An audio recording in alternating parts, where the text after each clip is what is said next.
That's what I mean by all of us have to play a role in this respectful environment. Yes, people have to stop being disrespectful, but the other people have to start letting them know far earlier, far more directly, and far more informally than what's happening now.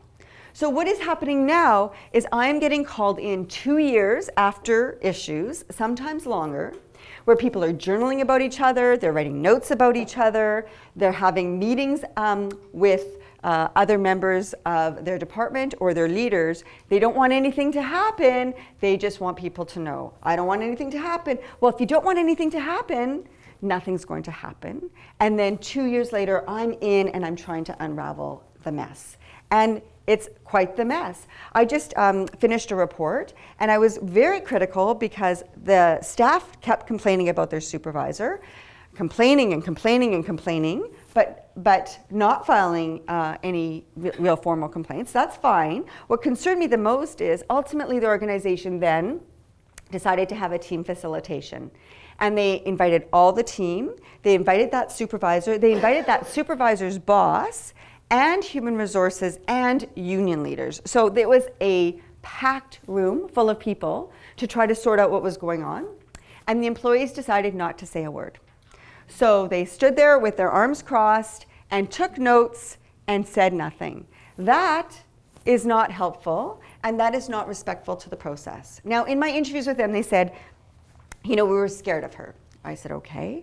We don't want to have to talk to her. I said, okay, but I get that on a day-to-day basis. Here, the institution has done whatever they can to up the safety in that room. There couldn't have been more protections. Her boss is there, your representatives are there, even executive from the union, so not shop stewards, but executive. You couldn't have had more backup. So for me, I didn't buy that it was safety.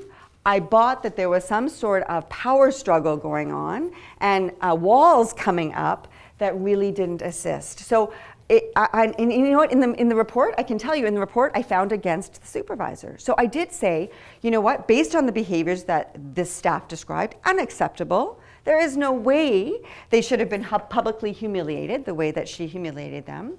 But the way that the staff reacted in colluding and coming together and putting their arms up and saying, we're not going to participate in any remedial process, that's not good either. So really, for it to be truly respectful, everybody's got to come to the table in a genuine, authentic way.